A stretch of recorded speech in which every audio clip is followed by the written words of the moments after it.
बंदी छोड़ सतगुरु रामपाल जी परमेश्वर जी की जय हो। परमपिता परमात्मा सारी सृष्टि के रचनहार कुल मालिक असंख्य ब्रह्मांडों के स्वामी जगत गुरु तीनों लोकों में प्रवेश करके सबका धारण पोषण करने वाले राजाधीराज आत्माधार नाथों के नाथ देवों के देव महादेव सर्वेश्वर महेश्वर मृत्युंजय अजरो अमर आदि अनादि सनातनी प्रभु जगत पिता जगदीश्वर श्री श्री 1008 की उपाधि के वास्तविक अधिकारी अकाल मूरत शब्द स्वरूपी राम वासुदेव सर्वगतम ब्रह्म परम पूज्य प्रथम पूज्य परम संत परम पुरुष परम धनी परम दयालु सत्य कबीर हक्का कबीर अल्लाहु कबीर अल्लाहु अकबर बाखबर अल्लाह ताला जगत के तारणहार जगत के मुक्तिदाता जगत के जगन्नाथ हारे के सहारे हिंदुओं के राम मुसलमानों के अल्लाह सिखों के वाहिगुरु ईसाइयों के मसीह दया के सागर दयानिधि करुणा के सागर करुणानिधि स्वयंभू परिभू संकट मोचन कष्टहरण मंगल करण दुख भंजन अविगत कबीर निर्विकार निर्विषम परमात्मा अलय अलेख सतगुरु आदि अनादि सतगुरु असली मर्यादा पुरुषोत्तम असली राम असली कृष्ण असली घनश्याम असली मुरारी राजाओं के राजा महाराजाओं के महाराजा शहंशाहों के शहंशाह सम्राटों के सम्राट भगवानों के भगवान अल्लाहों के अल्लाह प्रभुओं के प्रभु मसीहाओं के मसीह सच्चे वाहिगुरु बाबाओं के बाबा पीरों के पीर सेठों के सेठ जगत सेठ सावड़सा सेठ सर्वगुण संपन्न अनंत कोटि कलाओं के स्वामी अनंत कोटि ब्रह्मांडों के नायक योगियों में महायोगी ध्यानियों में महाध्यानी सिद्धों में परम सिद्ध ज्ञानियों में तत्वज्ञानी ब्रह्म ज्ञानी महाज्ञानी परम ज्ञानी सर्वश्रेष्ठ ज्ञानी विज्ञानी युवा कबीर समर्थ कबीर असमवात अमित ओझा सच्चे रहनुमा करीम अल्लाह सुभान अल्लाह दुनिया के अंतिम पैगंबर 8 सितंबर 1951 से गांव धनाना जिला सोनीपत हरियाणा भारतवर्ष की पावन भूमि पे प्रकट रियल कल की भगवान श्री नारायण साकार हरि श्री बाबा साहेब नूर अनंत परमात्मा सच्चे दरवेश सच्चे बाखबर संत श्रोमणी सतगुरु रामपाल जी परमेश्वर जी के चरण कमल में साध संगति से जुड़े हुए देश विदेश से आप और हम सभी सत्सेवक भाई बहनों का अनंत कोटि दंडवत प्रणाम। भाई और बहनों, बहुत बड़ी दया बहुत बड़ी मेहर पूरे विश्व पर परम पूज्य परमेश्वर सतगुरु रामपाल जी की, जिनके कर कमल से लिखित पवित्र पुस्तक हिंदू साहिबान नहीं समझे गीता वेद पुराण, इस पुस्तक के ऊपर वीडियो बनाने की श्रृंखला जारी है। इसी श्रृंखला में आज हमारा ये दूसरे नंबर का वीडियो है और यह पवित्र पुस्तक हिंदू साहिबान नहीं समझे गीता वेद पुराण विशेषकर हिंदू समाज से जुड़े भाई बहनों के लिए वरदान सिद्ध होगी अध्यात्म को जानने और पहचानने के मार्ग में। कल के वीडियो में हमने बहुत सारी बातें जानी, विशेषकर सनातनी पूजा क्या होती है, सनातनी पूजा किसे कहते हैं और सनातनी पूजा सतयुग में कितने समय तक सही रूप से चली और उसके बाद कैसे धीरे धीरे विलुप्त होती चली गई। आगे चलकर वही सनातन धर्म अनेक पंथों में विभाजित हो गया, जातियों और संप्रदायों में विभाजित हो गया और वर्तमान समय में सनातनी पूजा पूरी तरह से लुप्त हो चुकी है और पुनः सनातनी पूजा का उत्थान करने के लिए सतलोक से चलकर स्वयं कबीर साहेब सतगुरु रामपाल जी के नाम से धरती पर प्रकट होकर उसी सनातनी पूजा को पुनः लागू कर रहे हैं और निसंदेह 2028 के बाद वह सनातनी पूजा आदि सनातनी पूजा पूरे विश्व में एक बार पुनः लागू होगी। इसके साथ साथ पूज्य गुरुदेव ने हमें बताया कि चारों वेदों में और गीता जी में भक्ति मार्ग का मोक्ष मार्ग का कंप्लीट ज्ञान नहीं है। उसके लिए हमने सूक्ष्म वेद को आधार बनाना पड़ेगा।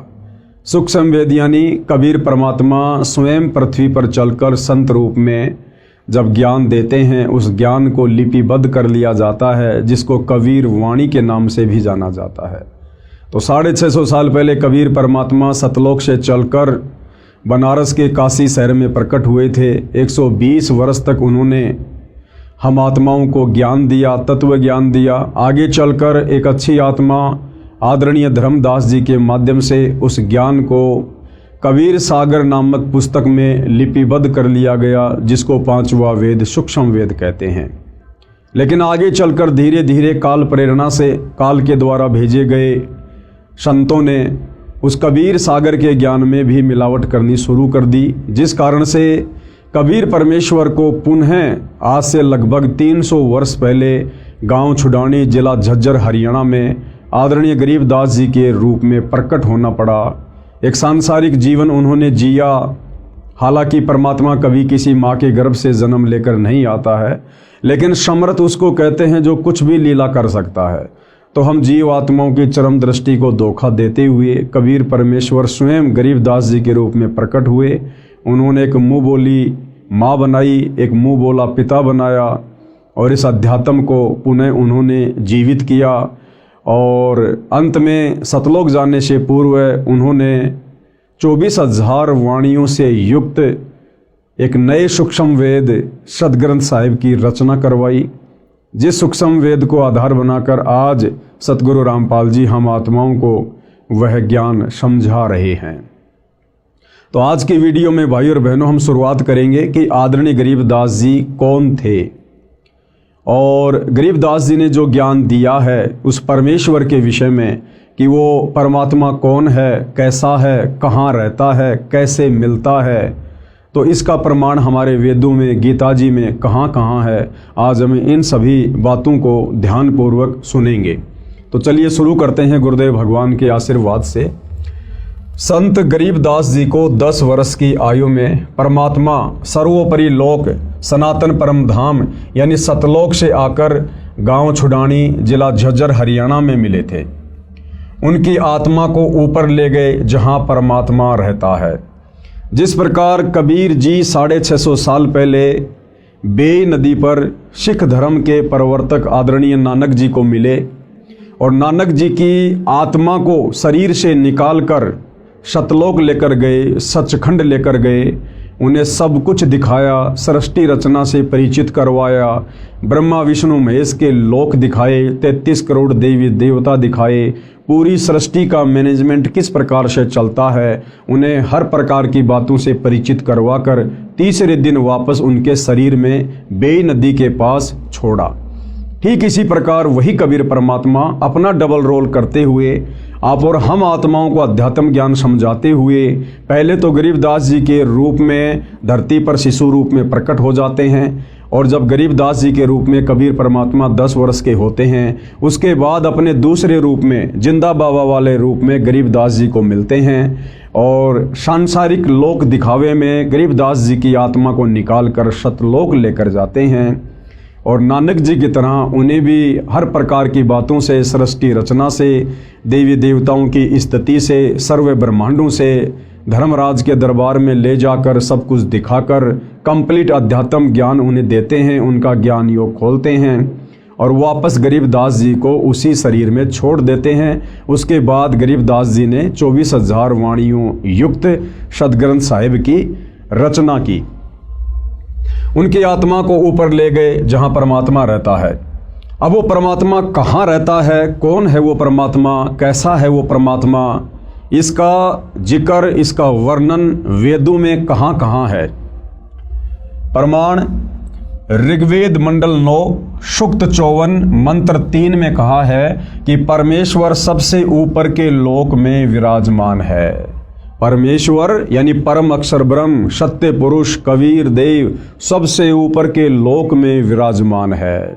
अब भाई और बहनों, हिंदू समाज के जो श्रद्धालु धर्मगुरु श्री रामचंद्र जी को भगवान कहते हैं, परमात्मा कहते हैं, श्री कृष्ण जी को भगवान कहते हैं, परमात्मा कहते हैं। अब जिस समय ये वेद लिखे गए थे उस समय तक तो भाई और बहनों श्री राम और श्री कृष्ण जी का जन्म भी नहीं हुआ था। तो ये कहाँ से पूर्ण परमात्मा हो सकते हैं, समर्थ भगवान हो सकते हैं?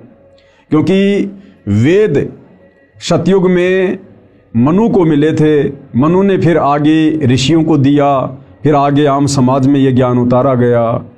तो वेदों का ज्ञान ब्रह्मा जी के द्वारा अपने वंशजों को सतयुग में दिया गया था, जबकि श्री रामचंद्र जी का जन्म तो त्रेता युग में यानी सतयुग के लाखों वर्ष बाद हुआ था, और श्री कृष्ण जी का जन्म तो अभी ज़्यादा समय नहीं बीता है, लगभग 5,500 वर्ष पहले यानी द्वापर के अंत में श्री कृष्ण जी का जन्म हुआ था।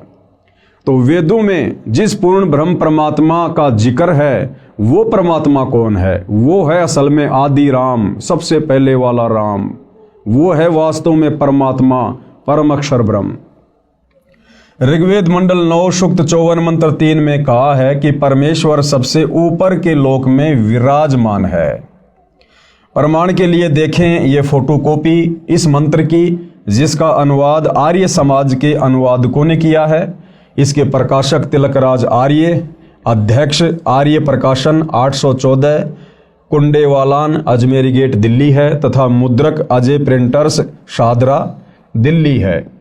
और इसमें क्या कुछ लिखा गया है पूर्ण ब्रह्म परमात्मा परम अक्षर ब्रह्म की स्थिति के विषय में हम देखते हैं। प्रमाण ऋग्वेद मंडल नंबर 9 सूक्त 54 मंत्र 3।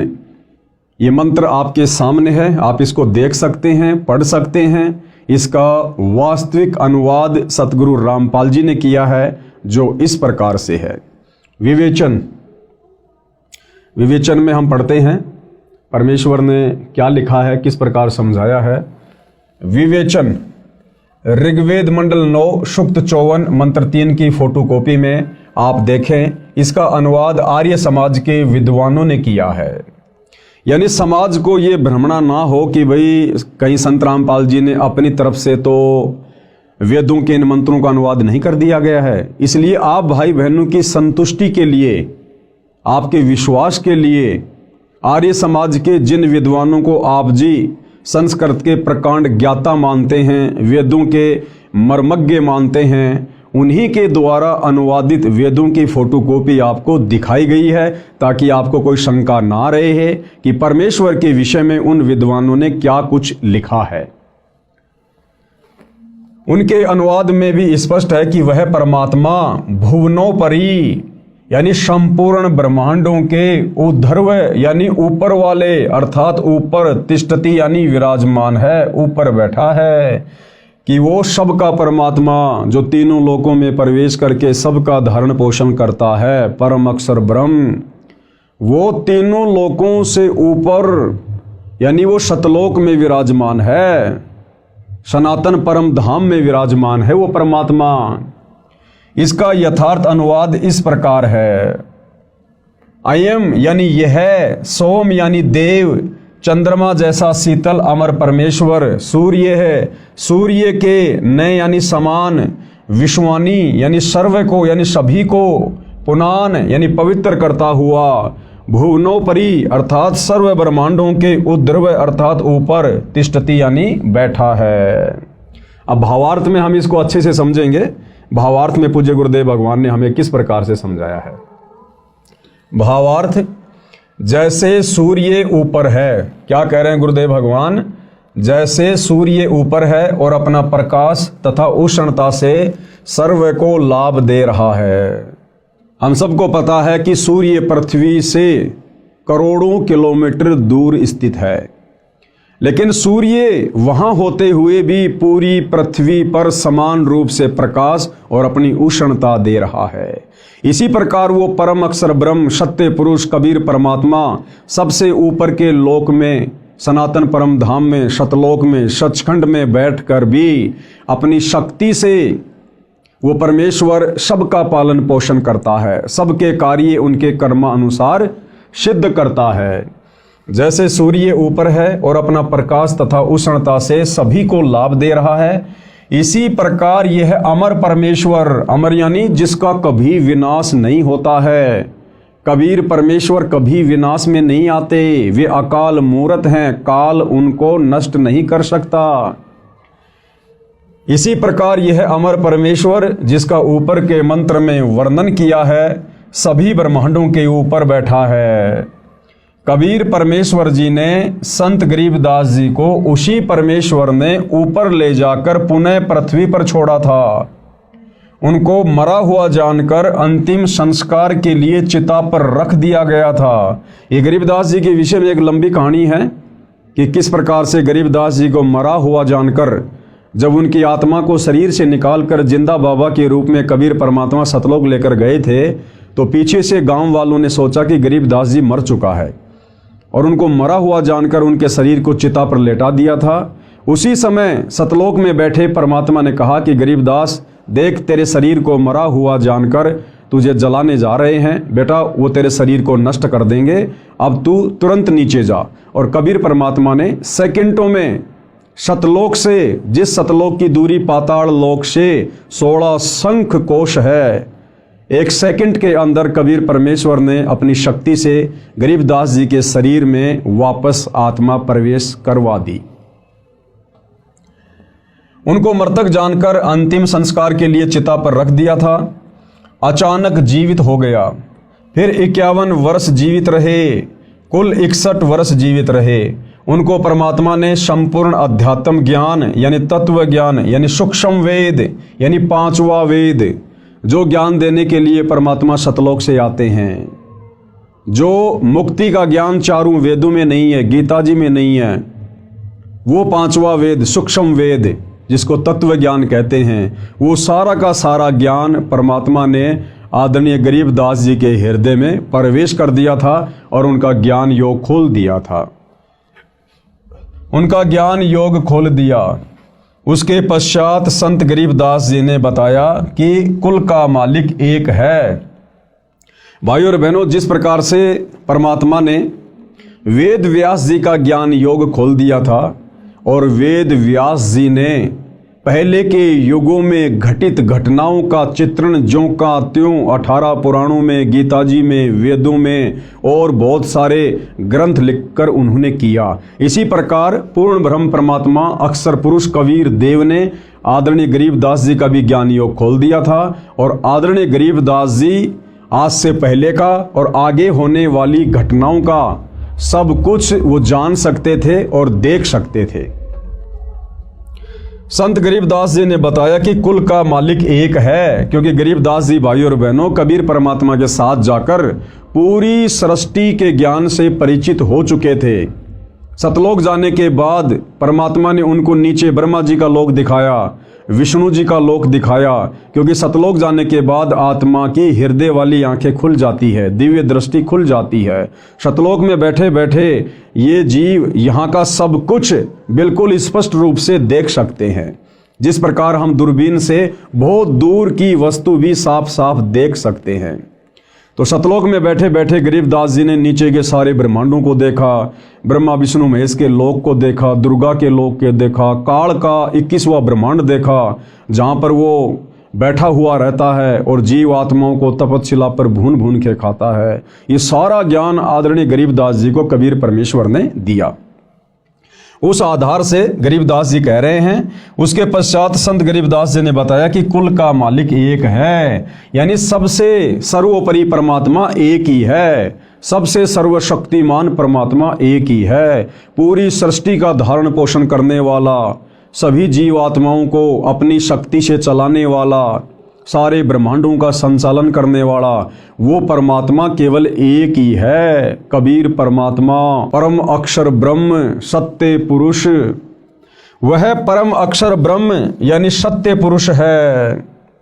विश्व के सब प्राणी उसी के बच्चे हैं, यानी ब्रह्मा विष्णु महेश, 33 करोड़ देवी देवता, दुर्गा, काल, महाकाल, जितने भी जीव हैं, प्राणी हैं इस सृष्टि में, हम सब उस कबीर परमेश्वर की वचन शक्ति से उत्पन्न उनके बच्चे हैं, हम उनकी संतान हैं। और असल में परमात्मा कहलाने के लायक केवल वे अकेले ही हैं।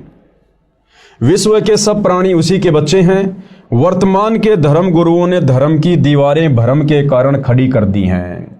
वर्तमान के धर्म गुरुओं ने धर्म की दीवारें नादानी में, तत्व ज्ञान के अभाव में, सच्चे सतगुरु की शरण के अभाव में खड़ी कर दी हैं। क्योंकि हमारे धर्म गुरुओं को, वो चाहे आदि शंकराचार्य जी रहे हों, चाहे वर्तमान के चारों शंकराचार्य हों, चाहे इनसे पहले वाले शंकराचार्य हों, या अन्य जितने भी संत महात्मा मंडलेश्वर हैं, इन्होंने संस्कृत का ज्ञान तो ग्रहण कर लिया, लेकिन एक संस्कृत भाषा को पढ़ने से, लिखने से, उसका ज्ञान हो जाने से वेदों का ज्ञान समझ में आ जाएगा, वो संकेत समझ में आ जाएंगे, ये जरूरी नहीं होता है। तो हमारे आचार्यों को, शंकराचार्यों को, धर्म गुरुओं को, इनको संस्कृत भाषा का तो ज्ञान था, लेकिन संस्कृत भाषा में वेदों के श्लोक हमें भक्ति मार्ग के विषय में क्या समझाना चाहते हैं, ये हमारे धर्मगुरु नहीं समझ पाए। और जितना उन्होंने समझा अपनी बुद्धि अनुसार, उस प्रकार से उल्टा सीधा ज्ञान उन्होंने समाज में पेश कर दिया, जिस कारण से सनातन धर्म के टुकड़े होते चले गए। सनातन धर्म से फिर मुसलमान धर्म निकला, हिंदू धर्म निकला, ईसाई धर्म निकला, जैन धर्म निकला, नया सिख धर्म बन गया, बहुत सारे संप्रदाय और जातियां बनती चली गई, सिर्फ और सिर्फ तत्व ज्ञान के अभाव में, इन सदग्रंथों को ना समझ पाने के कारण हमारे धर्मगुरुओं ने धीरे धीरे समाज को अनेक संप्रदायों में बांट दिया। अन्यथा आदरणीय गरीबदास जी कह रहे हैं, गरीब वही मोहम्मद वही महादेव, वही आदम वही ब्रह्मा, गरीबदास दूसरा कोई नहीं, देख आपने घर मां।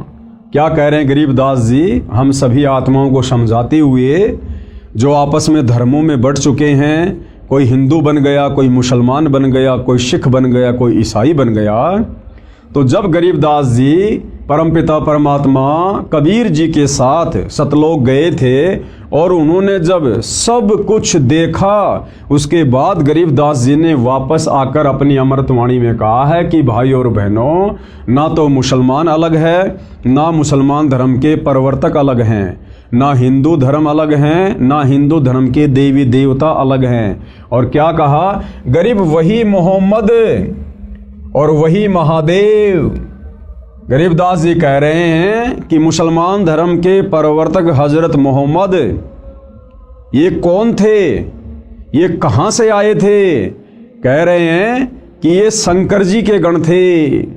हजरत मोहम्मद वाली आत्मा, ये महादेव यानी शंकर जी के लोक से आए थे, और वही आदम वही ब्रह्मा। और मुसलमान धर्म जिसे इंसानों का बाप कहते हैं, बाबा आदम, गरीबदास जी कह रहे हैं कि वो बाबा आदम वो ब्रह्मा जी के लोक से आए थे। वो ब्रह्मा जी के लोक में वो एक गण थे और ब्रह्मा जी ने उनको नीचे भेजा था। यानी कोई हिंदू मुसलमान अलग अलग नहीं है। ये तो हमारे धर्म गुरुओं की नादानी के कारण है, मुसलमान धर्म गुरुओं की नादानी के कारण, हिंदू धर्म गुरुओं की नादानी के कारण, जो इन शास्त्रों को ठीक से समझ नहीं पाए और सच्चा ज्ञान समाज में पेश नहीं कर पाए। फिर हम लोगों ने अपने आप को भिन्न भिन्न समझ लिया। तो गरीबदास जी कह रहे हैं कि मोहम्मद कहो चाहे महादेव कहो, एक ही बात है। यानी महादेव के लोक से हजरत मोहम्मद जी आए थे, और आदम कहो चाहे ब्रह्मा जी कहो, एक ही बात है। क्यों? क्योंकि ब्रह्मा जी के लोक से बाबा आदम की आत्मा आई थी। और कह रहे हैं गरीबदास दूसरा कोई नहीं, देख अपने घर मां। गरीबदास जी कह रहे हैं कि जो शत भक्ति मुझे कबीर परमात्मा ने प्रदान की, तुम भी वही भक्ति करो सच्चे सतगुरु से लेकर। और जब तुम शत भक्ति करोगे मर्यादा में रह के, परमात्मा तुम्हारी दिव्य दृष्टि खोलेगा और तुम्हें फिर दूध का दूध और पानी का पानी हो जाएगा। जब हम इस शरीर से भक्ति करना शुरू करेंगे, परमात्मा इसी शरीर में दिखा देंगे ऊपर के लोकों की सारी रचना संरचना, वहाँ की व्यवस्था। हमें वास्तविक उस आदि सनातन पंथ का पुनः ज्ञान होगा। अर्थात संत गरीबदास जी ने कहा है कि हजरत मोहम्मद जी शिव लोक से आई आत्मा थे, इसलिए मुसलमान धर्म का प्रवर्तक भी परमात्मा शिव की खास आत्मा है। भाई और बहनों, यहाँ शिव जी के लिए गरीबदास जी ने परमात्मा शब्द का प्रयोग किया है, क्योंकि ये ब्रह्मा विष्णु महेश, ये एक ब्रह्मांड में 3 लोकों के स्वामी हैं। आप इनको 3 लोकों के यानी पृथ्वी, पाताल और स्वर्ग, इन लोकों के परमात्मा भी कह सकते हैं, इनको भगवान भी कह सकते हैं, इनको साहिब भी कह सकते हैं। परंतु ये सारी सृष्टि के परमात्मा नहीं है। जिस प्रकार हम एक थानेदार को भी साहिब शब्द से संबोधित करते हैं, हम डीआईजी को भी साहिब कहते हैं, फिर प्रधानमंत्री और राष्ट्रपति को भी हम साहिब शब्द से संबोधित करते हैं। लेकिन उनकी शक्ति में कितना अंतर हैं सभी साहिब अपने अपने क्षेत्र के, लेकिन उनकी शक्तियों में दिन और रात का अंतर है। इसी प्रकार ब्रह्मा विष्णु महेश को भी कहीं कहीं पर परमात्मा की संज्ञा दी गई है, भगवान की संज्ञा दी गई है, परंतु ये ब्रह्मा विष्णु महेश जी उस परमात्मा की श्रेणी में नहीं है, उस भगवान की श्रेणी में नहीं है जो वास्तव में सारी सृष्टि का संचालन करता है, जो वास्तव में पूरे ब्रह्मांड की आत्माओं का धारण पोषण करता है। इसलिए मुसलमान धर्म का प्रवर्तक भी परमात्मा शिव की खास आत्मा है।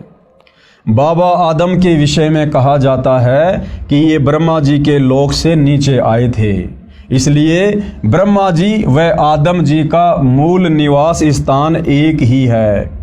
यदि मेरी बात पर विश्वास नहीं होता है, गरीबदास जी कह रहे हैं, अगर आपको मेरी बातों पर विश्वास नहीं है तो अपने घर यानी शरीर रूपी महल में मेरी बताई साधना करके देखो।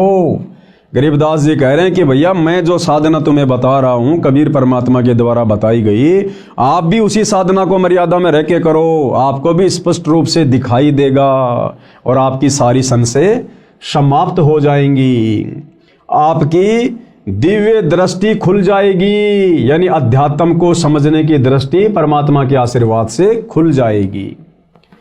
फिर आपको विश्वास हो जाएगा कि विश्व के सभी मानव एक परमपिता की संतान है। उसके बाद भाई और बहनों हमारी भक्ति शुरू होती है।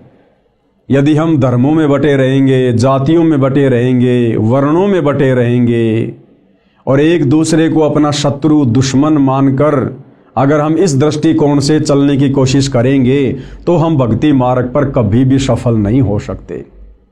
हमने सबसे पहले उस एक परमपिता परमेश्वर को जानना पड़ेगा, पहचानना पड़ेगा, उनके विधान को, उनके संविधान को जानना पड़ेगा। उसके बाद हम निर्विरोध रूप से ये भक्ति कर सकते हैं, निसंशय होकर हम ये भक्ति कर सकते हैं। अन्यथा हमेशा हमारे मन में काल प्रेरणा से शंकाओं के बीज पनपते ही रहेंगे। विचार करो, मुसलमान धर्म की शुरुआत यानी स्टार्टिंग हजरत ईसा जी के जन्म से लगभग 450 वर्ष पश्चात हुई है, यानी आज से लगभग 2500 वर्ष पहले ईसाई धर्म के प्रवर्तक हजरत ईसा जी का जन्म हुआ था और हजरत ईसा के जन्म के लगभग 450 वर्ष बाद मुसलमान धर्म के प्रवर्तक हजरत मोहम्मद जी का जन्म हुआ था। उसके बाद इस्लाम धर्म की शुरुआत हुई थी। आदि शंकराचार्य जी का जन्म ईसा जी से 508 वर्ष पहले हुआ था और जो आदि शंकराचार्य थे उनका जन्म ईसाई धर्म के प्रवर्तक हजरत ईसा जी से लगभग 508 वर्ष पहले हुआ था और आदि शंकराचार्य जी ने ही हिंदू धर्म की नींव डाली थी। आदि शंकराचार्य जी का जन्म ईसा जी से 508 वर्ष पहले हुआ, जिसने सनातन धर्म यानी पंथ को हिंदू नाम भी दिया। आदि शंकराचार्य ने देवी देवताओं की पूजा का विधान बताकर, जो देवी देवताओं की पूजा शास्त्रों के विरुद्ध है, उन्होंने उसी सनातन धर्म को हिंदू धर्म का नाम दिया। सनातन धर्म यानी हिंदू नाम भी दिया। मूर्ति पूजा, देवी देवताओं की पूजा पर आधारित कर दिया। आदि शंकराचार्य जी से पहले कोई भी व्यक्ति मूर्ति पूजा नहीं किया करता था, पाखंड पूजा नहीं किया करता था, देवी देवताओं की पूजा नहीं हुआ करती थी। केवल वेदों के अनुसार एक ब्रह्म का ओम मंत्र जाप किया करते थे। लेकिन आदि शंकराचार्य जी ने सनातन धर्म यानी उस पंथ को फिर हिंदू नाम भी दिया और मूर्ति पूजा, देवी देवताओं की पूजा पर समाज को आधारित कर दिया। सनातन धर्म सतयुग से चला आ रहा है, इसलिए हजरत ईसा जी, हजरत मूसा जी, हजरत आदम जी तथा हजरत मोहम्मद जी के जीव पहले सनातनी थे। सनातन धर्म सतयुग से चलता हुआ आ रहा है। सतयुग से कैसे? यानी हमारे जितने भी पूर्वज थे वो सभी वेदों के अनुसार साधना किया करते थे, धर्म कर्म किया करते थे।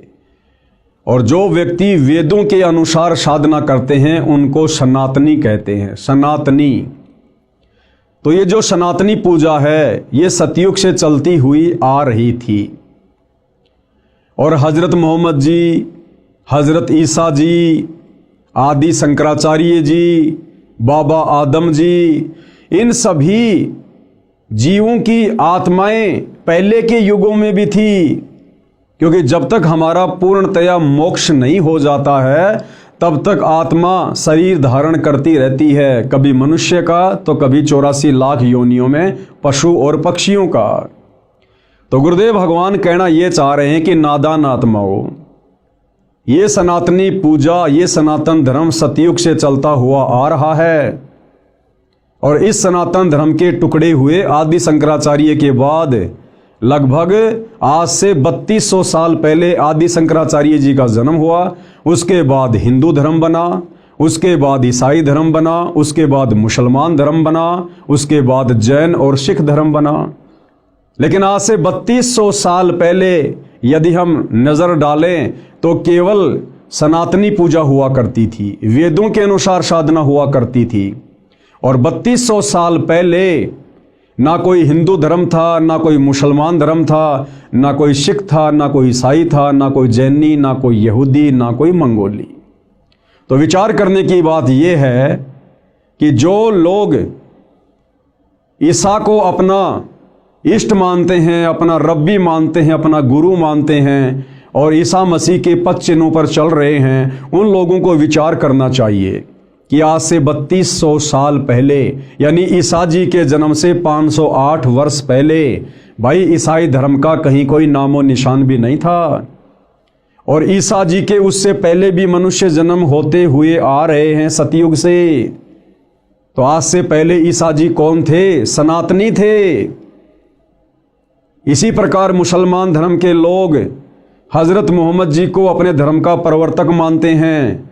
तो मुसलमान धर्म के व्यक्तियों को विचार करना चाहिए कि मुसलमान धर्म की शुरुआत तो लगभग 1400-1500 वर्ष पहले हुई है। और उससे पहले जो भी व्यक्ति थे, जो भी हमारे पूर्वज थे या मुसलमानों के पूर्वज थे, वो सभी सनातनी थे, वेदों के अनुसार साधना किया करते थे। 3200 साल पहले कोई मुसलमान धर्म नहीं था। तो सबको विचार करना चाहिए कि हम सब एक परमपिता परमात्मा के बच्चे हैं। हम सबका एक ही धर्म है, मानव धर्म, जिसके अंदर इंसानियत है, मानवता है, वो व्यक्ति धार्मिक है। और हमारी कोई जाति नहीं है, हम सब जीव हैं, जीव। कल को शरीर छूटने के बाद अगर भक्ति सही नहीं बनी तो 84 लाख योनियों में जाकर अन्य प्राणियों के शरीर धारण करेंगे। फिर 84 लाख योनियों का चक्कर काटने के बाद एक मनुष्य जन्म मिलेगा। और वो मनुष्य जन्म ना जाने फिर किस धर्म में मिल जाए, किस जाति में मिल जाए। जरूरी नहीं है कि मुसलमान धर्म का व्यक्ति मुसलमान धर्म में जन्म लेगा, हिंदू धर्म का व्यक्ति हिंदू धर्म में ही जन्म लेगा। क्योंकि वर्तमान में हम जितने भी व्यक्ति आपस में धर्मों में बटे हुए हैं, हिंदू, मुसलमान, सिख, ईसाई, आज से 3200 वर्ष पहले हमारे पूर्वज सनातनी थे, सभी वेदों के अनुसार साधना किया करते थे। हम सब के संस्कार आपस में रले मिले हैं।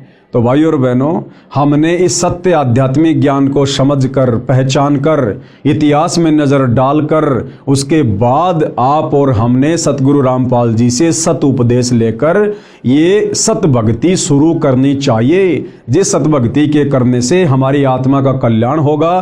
फिर हमने ना कभी हिंदू बनना, ना मुसलमान बनना, ना सिख बनना, ना ईसाई बनना, ना इस गंदे लोक में जन्म मरण के चक्कर में पड़े रहना, ना हमने गधे कुत्ते सूअर की योनियों में जाना, ना हमने नरक भोगना। हम उस परम अक्षर ब्रह्म सत्य पुरुष कबीर देव के साथ में, जिस कबीर देव ने आदरणीय गरीबदास जी को ले जाकर अपना सनातन परम धाम सतलोक दिखाया, जिस परम अक्षर ब्रह्म कबीर देव ने बेई नदी से आदरणीय नानक जी की आत्मा को शरीर से निकालकर सचखंड ले जाकर सर्व ज्ञान कराया, सारे लोक दिखाए, वहाँ के सुख दिखाए, वहाँ के ठाट बाट दिखाए, सतलोक में रहने वाली आत्माओं से मिलाया, उनके कितने सुंदर शरीर हैं, कैसा उनका परिवार है, कितने वहाँ पर ठाट बाट है। उसके बाद नानक जी ने नीचे आकर बखूबी उसका वर्णन किया और गरीबदास जी ने भी किया। तो इस प्रकार से भाई और बहनों, वर्तमान में हमने पुनः सनातन की ओर चलना होगा, हमने उसी सनातनी पूजा को अपनाना होगा और तभी आप और हमारा मोक्ष संभव है। अन्यथा खाली जुबान से सनातन की बात करने वाले वर्तमान के साधु संत महात्मा, इनको भाई और बहनों सनातन के सह का भी ज्ञान नहीं है। तो क्या कह रहे हैं गुरुदेव भगवान? इसलिए विश्व के सब प्राणी एक परमात्मा के बच्चे हैं, कबीर परमात्मा के बच्चे हैं, उस परम अक्षर ब्रह्म के बच्चे हैं, सत्य पुरुष के बच्चे हैं। हम जितनी भी आत्माएं हैं, ब्रह्मा विष्णु महेश से लेकर गधे कुत्ते सूअर, हम इंसान, हम सब उसी एक परमपिता परमेश्वर के बच्चे हैं। आगे पूज्य गुरुदेव भगवान क्या कह रहे हैं अपने विषय में जानकारी देते हुए? मेरा यानी रामपाल दास का विचार यह है कि जीव हमारी जाति है, मानव धर्म हमारा, हिंदू मुस्लिम सिख ईसाई धर्म नहीं कोई न्यारा। गुरुदेव भगवान क्या कह रहे हैं कि जीव हमारी जाति हैं, कि भाई हम सब जीव हैं। आज भले कोई प्रधानमंत्री बना है, कोई राष्ट्रपति बन के बैठा है, या ऊपर के लोकों में देवी देवता बन के बैठे हैं, ब्रह्मा विष्णु महेश की पोस्ट पर बैठे हैं, हम सब जीव हैं। जब कल को ब्रह्मा विष्णु महेश का समय पूरा होगा, जब उनकी वो गद्दी छीन ली जाएगी काल के द्वारा, फिर उनको नीचे के लोकों में पटका जाएगा, वो भी आप और हमारी तरह साधारण से मनुष्य का जीवन जिएंगे। और यदि उस मनुष्य जीवन में उनको सच्चा सतगुरु नहीं मिला, तो फिर से उन्हीं ब्रह्मा विष्णु महेश जी की आत्माओं को 84 लाख योनियों में गधे कुत्ते के शरीरों में कष्ट भोगना पड़ेगा। तो कहने का मतलब है हम सब जीव हैं, जीव। परमात्मा केवल एक ही है सृष्टि में, कबीर देव परम अक्षर ब्रह्म। तो परम पूज्य गुरुदेव सतगुरु रामपाल जी का यह नारा है कि जीव हमारी जाति है, यानी हमने इस प्रकार से अपने अभिमान अहंकार को त्याग देना चाहिए कि भाई हमारी कोई औकात नहीं है। आज यहाँ भले कोई 5 साल के लिए 10 साल के लिए प्रधानमंत्री बन के बैठा है, उसकी तूती बोल रही है, उसकी महिमा बोल रही है, उसके हाथों में सारी पावर है, शक्ति है, लेकिन कब तक? जिस दिन उसको प्रधानमंत्री के पद से हटा दिया जाएगा, वो शक्ति उसके हाथों में नहीं रहेगी। और जिस दिन उसका शरीर छूट जाएगा, उसकी मृत्यु हो जाएगी, फिर यम के दूत उसकी गर्दन पकड़ कर लेके जाएंगे, यदि उस प्रधानमंत्री ने सच्चा सतगुरु बनाकर सत भक्ति नहीं की तो। और फिर वो जीव संज्ञा में आ जाएगा, फिर उसको नरक भी भोगना पड़ेगा, उसको 84 लाख योनियों में पशु पक्षियों के जन्म भी भोगने पड़ेंगे। इसलिए गुरुदेव कहते हैं कि जीव ने कभी भी अभिमान नहीं करना चाहिए। जीव हमारी जाति है और मानव धर्म हमारा, और जिसके अंदर नेक नीति है, मानवता है, इंसानियत है, दया धर्म है, कहते हैं यही सबसे बड़ा धर्म है। ये हिंदू मुस्लिम सिख ईसाई ये कोई धर्म नहीं है, ये तो हमारे धार्मिक गुरुओं की नादानी के कारण आपस में समाज बटा हुआ है और हमने एक दूसरे को अपना शत्रु मान लिया है। हिंदू मुस्लिम सिख ईसाई धर्म नहीं कोई न्यारा। अध्यात्म ज्ञान विज्ञान से सिद्ध करता हूं कि विश्व के प्राणी एक परमात्मा के बच्चे हैं, जो उस अपने पिता के पास जाने के लिए इच्छुक हैं। देखो भाई और बहनों, चाहे सतयुग में कोई भक्ति कर रहा था, तप कर रहा था, साधना कर रहा था, चाहे त्रेता में, चाहे द्वापर में, चाहे कलयुग के वर्तमान समय में, हर प्राणी इसी चाहत में भक्ति करता है कि मेरे को सदा के लिए सुख हो जाए।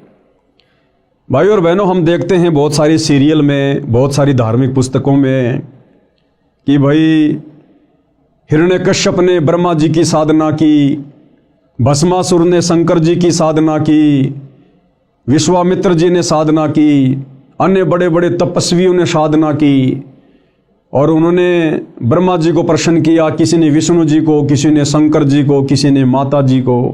और जब वो देव उनके सामने उपस्थित होते थे, प्रकट होते थे उनकी साधना के प्रतिफल में विवश होकर उनको वरदान देने के लिए, तो भाई और बहनों आप ध्यान दीजिएगा, जब वो कहते थे कि मांगो वत्स तुम्हें क्या चाहिए, तुम्हारी साधना से मैं अति प्रसन्न हूँ, तो सबसे पहले वो यही मांगा करते थे कि हे भगवान मुझे वरदान दीजिए कि मैं अमर हो जाऊं, मैं किसी के भी मरने में ना आऊं, मुझे मारने में कोई भी सक्षम ना हो, मुझे फला फला राज्य अखंड प्राप्त हो जाए। तो वो ब्रह्मा विष्णु महेश यही कहा करते थे कि भाई ये हम नहीं कर सकते। इस सृष्टि में ना कोई अमर है, ना कोई अमर था, ना कोई अमर रहेगा। कौन सी सृष्टि में? काल के 21 ब्रह्मांड वाली सृष्टि में। फिर वो दूसरा वरदान मांगा करते थे कि ठीक है, मैं दिन में मरूं ना रात में मरूं, सुबह मरूं ना शाम में मरूं। इस प्रकार अपनी कल्पनाओं के आधार से वरदान वगैरह मांग लिया करते थे। और हम सबको पता है भाई और बहनों, अंत में उस हिरण्यकश्यप का अंत भगवान ने नरसिंह रूप धारण करके किया।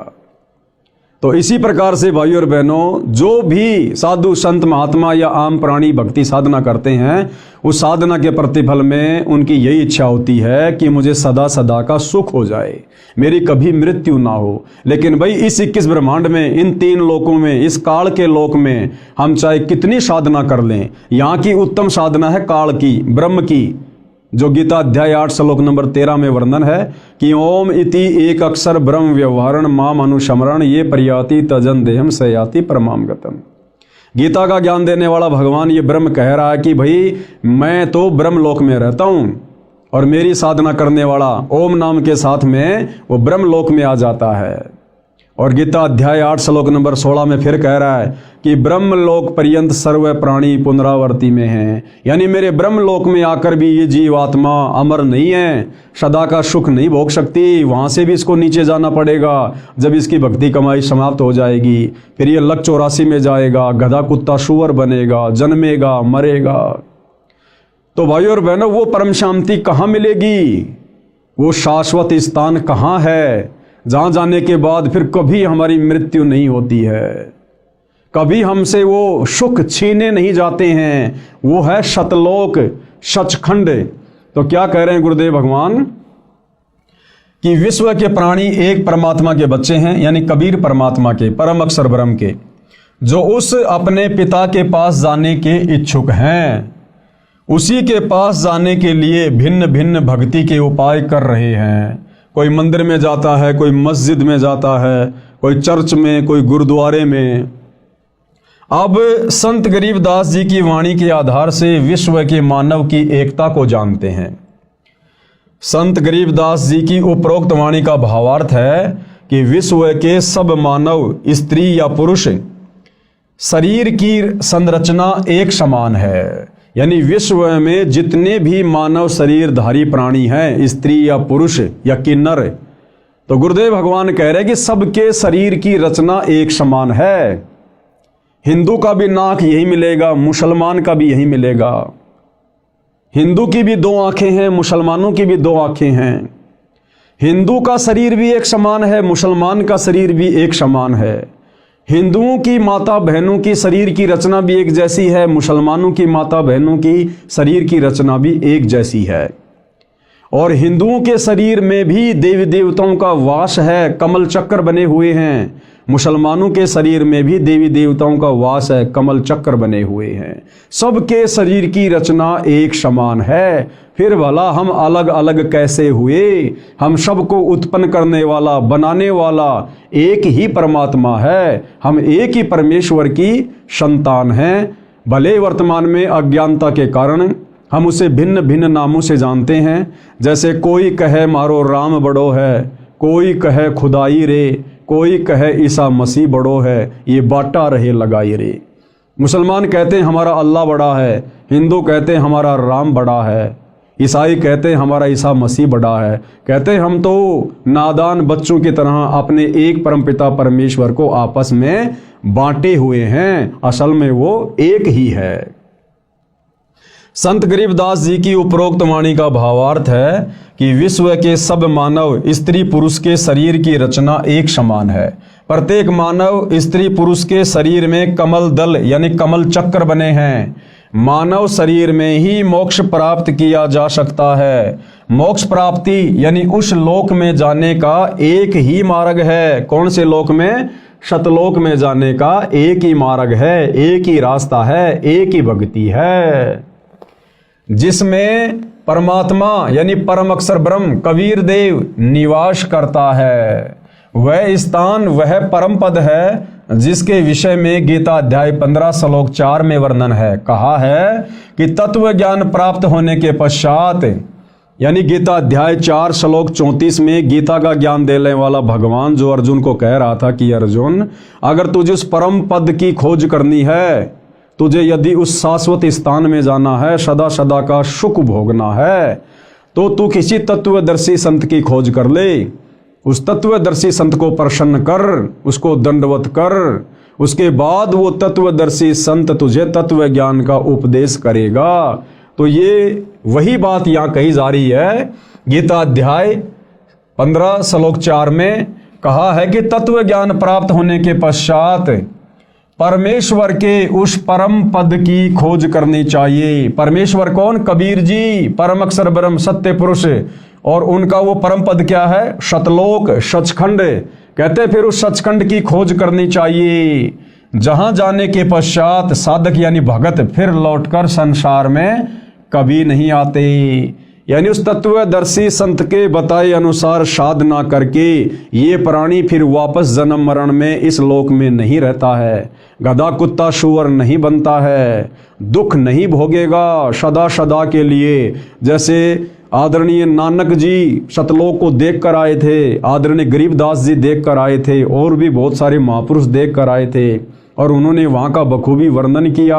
कहते हैं फिर ये साधक उस तत्वदर्शी संत की शरण में जाकर उसके बताए अनुसार साधना करके उस परमपिता परमेश्वर कबीर साहिब के परम पद को प्राप्त हो जाता है, जहां जाने के बाद प्राणी वापस लौटकर इस गंदे संसार में नहीं आता है।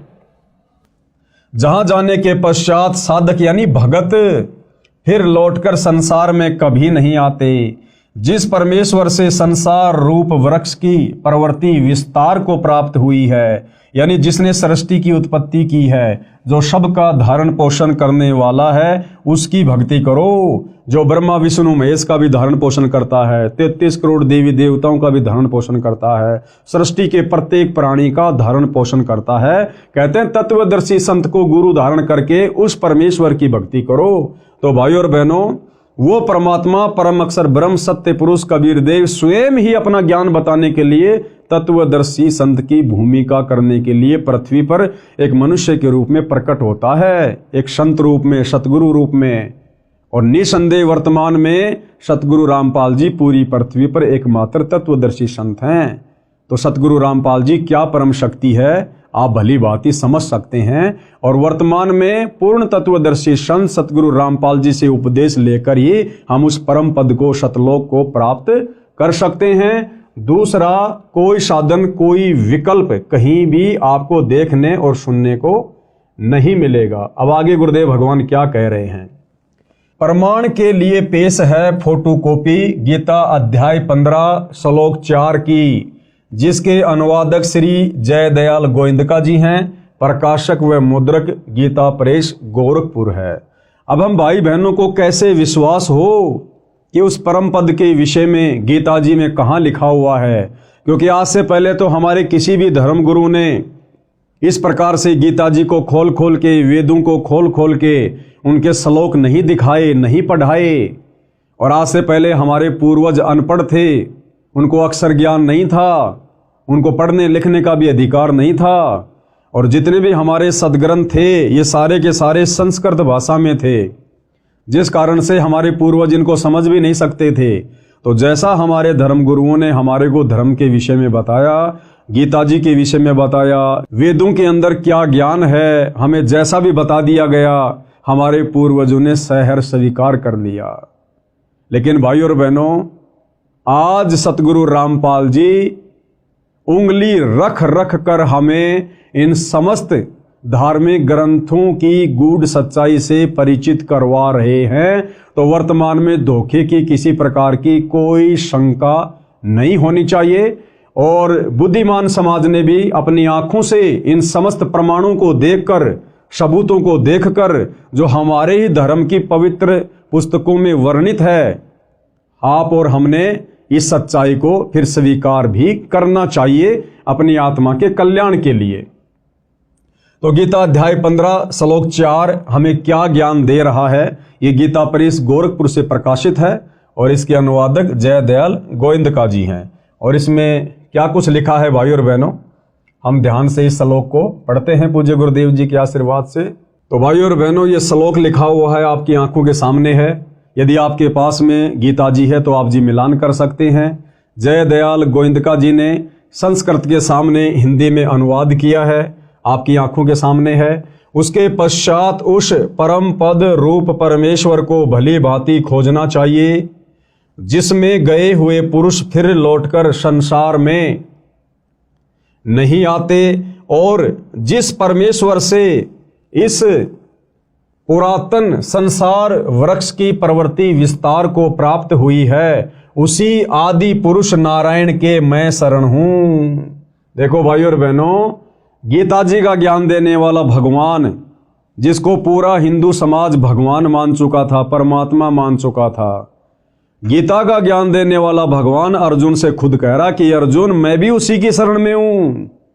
यानी हम भाई बहन तो अनजाने में गीता का ज्ञान देने वाले भगवान की शरण को उत्तम शरण मान कर बैठे हुए थे, लेकिन गीता जी का ज्ञान देने वाला भगवान तो कह रहा कि अर्जुन, जिस परमपिता परमेश्वर ने इस संसार रूपी वृक्ष की प्रवृत्ति को पैदा किया है, बनाया है सृष्टि को, कहते मैं भी उसी आदि नारायण की शरण में हूं। आदि नारायण यानी सबसे पहले वाला परमात्मा, जिसने सृष्टि बनाई, जिससे पहले कुछ भी नहीं था।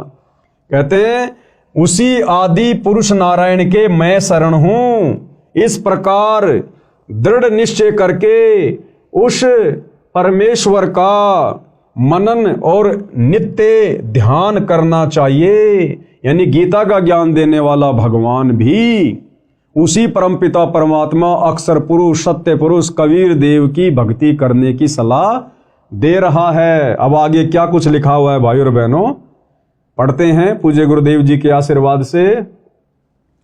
शरीर में बने कमलों की जानकारी, यानी शरीर चाहे हिंदू का हो, चाहे मुसलमान का, सिख का, चाहे ईसाई का, सबके शरीर की रचना एक समान है, क्योंकि हम सब एक ही परमपिता परमेश्वर के बच्चे हैं। और हमारे शरीर में कमल दल, कमल चक्कर कहाँ कहाँ हैं, किन किन देवताओं का उनमें वास है, पूज्य गुरुदेव भगवान के आशीर्वाद से हम जानकारी प्राप्त करते हैं। परम अक्षर ब्रह्म यानी सबके मालिक के परम धाम स्थान में जाने का एक मार्ग है।